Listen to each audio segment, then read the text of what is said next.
हमारी criminal justice system के ये 3 कानून 160 साल बाद पहले अंग्रेजों ने बनाए थे, अंग्रेजों की पार्लियामेंट में बने थे। नरेंद्र मोदी जी ने,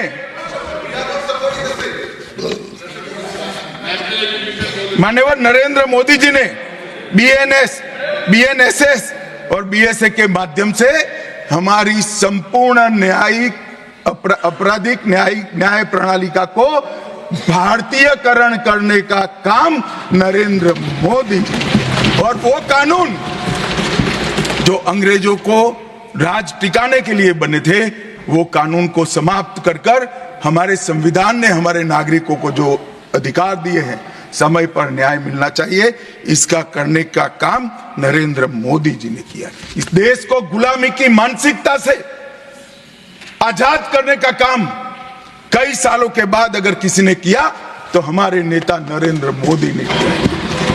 और आप तो कई साल तक, अटल जी की सरकार आई, कई साल तक बजट शाम को 5:30 बजे रखते थे। क्यों शाम को 5:30 बजे रखते थे? क्योंकि इंग्लैंड की रानी के घड़ी में उस वक्त 11 बजते थे। आजादी के इतने सालों तक अंग्रेज की रानी के घड़ी से बजट रखने की आदत थी, वो भी किसी ने बदला तो भारतीय जनता पार्टी ने बदला, अटल बिहारी वाजपेयी। मान्यवर, संविधान के सम्मान की बहुत बातें हुई है, मगर संविधान का सम्मान सिर्फ बातों में नहीं होना चाहिए, कृति में भी होना चाहिए, कर्तृत्व में भी होना चाहिए और कल्पना में भी होना चाहिए। जब कृति में नहीं है, कर्तृत्व में नहीं है, तो कल्पना में आ ही नहीं सकता। अभी मैंने इस चुनाव में अजीबोगरीब नजारा देखा मान्यवर, अजीबोगरीब नजारा था। आज तक इतने साल चुनाव हुए, किसी ने आम सभाओं में संविधान को लहराया नहीं। संविधान को लहराकर, झूठ बोलकर जनादेश लेने का कुत्सित प्रयास कांग्रेस पार्टी के नेताओं के माध्यम से। मान्यवर,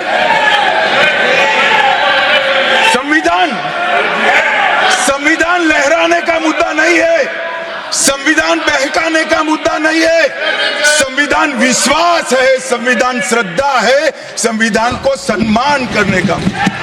मान्यवर, वो नरेंद्र मोदी जी का, और लोकसभा में तो किसी को मालूम नहीं पड़ा।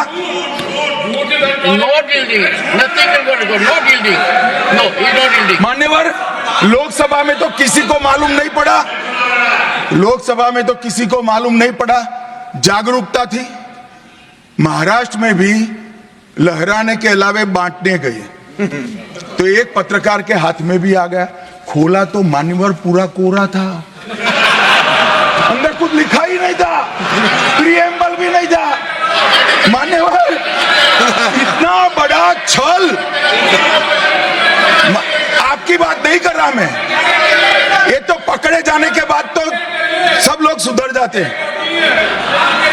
मान्यवर, 75 साल के इतिहास में, संविधान के आयुष्य में, संविधान के नाम पर इतना बड़ा छल मेरे जीवन में तो मैंने ना देखा है ना जाना है। और कारण ढूंढते हैं कि क्यों हारे। मैं बता दूं, कारण मत ढूंढिए, कमेटी की जरूरत नहीं है। संविधान और आरक्षण करते थे, लोग जान गए कि संविधान फर्जी लेकर घूमते हो तो लोगों ने हरा दिया। मान्यवर, ये प्रति जो लेकर घूमते हैं, इसमें गोखले साहब ने क्या लिखा है वो एक बार पढ़ने। उन्होंने लिखा है कि इंदिरा जी और कांग्रेस पार्टी ने संविधान पर सबसे ज्यादा कठोर कुठाराघात करने का काम किया है। जो प्रति लेकर घूमते हैं ना, उसकी प्रस्तावना में लिखा गया। माननीय अध्यक्ष, माननीय सभापति महोदय, माननीय सभापति महोदय, संविधान कैसे तोड़ा मरोड़ा जा सकता है, इसके भी मैं 2 उदाहरण देना चाहता हूं। हमारे सेना के जवान, सुरक्षा दलों के जवान, वो हमारी मातृभूमि की 1 इंच भूमि पर जान देने के लिए तैयार है। सैकड़ों हजारों लोग शहीद हुए 1 इंच भूमि के लिए। और मान्यवर, किसी को भी भूमि देनी है तो आर्टिकल 1 अमेंड करना पड़ेगा। आर्टिकल 1 में हमारे भूभाग की व्याख्या की गई है, इसको बदलना पड़ता है। तमिलनाडु के पास एक टापू था, कच्चा तीवू टापू। वो टापू 1974 में अचानक ही एक एग्रीमेंट कर वन फाइन मॉर्निंग लंका को दे दिया गया। मान्यवर, चलो भाई, बहुमत था आपका, मान लो ऐसे भरोसे से किया होगा कि संसद मेरा सम्मान रखेगी, परंतु बाद में भी ये आर्टिकल 1 का बदलाव आज तक नहीं आया है और वो हमारा भूभाग आज हमारा हिस्सा नहीं है। मान्यवर, ऐसा खिलवाड़ भारत नहीं, दुनिया के किसी भी देश में शासकों द्वारा संविधान के साथ नहीं किया होगा। অমিত শাহ বলেন, সংবিধান হাওয়ায় তোলার ইস্যু নয়, সংবিধান প্রলোভনের ইস্যু নয়, সংবিধান বিশ্বাস, সংবিধান শ্রদ্ধা, সংবিধানকে সম্মান করার ইস্যু। মহাশয়, লোকসভায় তো কেউ বুঝতে পারেনি, কারণ সচেতন ছিল। মহারাষ্ট্রেও হাতে নিয়ে হাওয়ায় তোলার বদলে বিতরণ করতে থাকলো।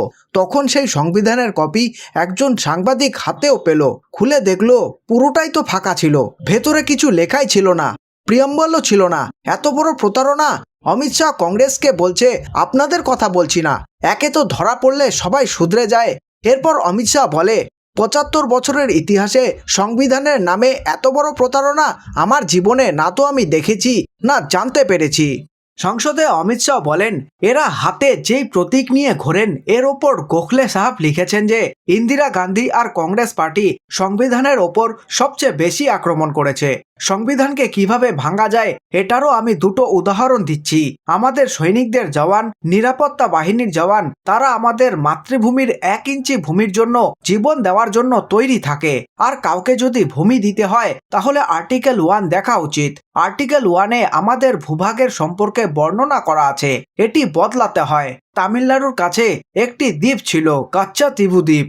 এই দ্বীপটি 1974-এ হঠাৎই একটি চুক্তি করে একদিন সকালে শ্রীলঙ্কাকে দিয়ে দেওয়া হলো। ঠিক আছে, সরকার ছিল আপনাদের, মেনে নিচ্ছি, এই ভরসায় করেছে যে সংসদ আমাদের সম্মান রাখবে, কিন্তু পরেও এই আর্টিকেল 1-এর পরিবর্তন আজ পর্যন্ত করেনি।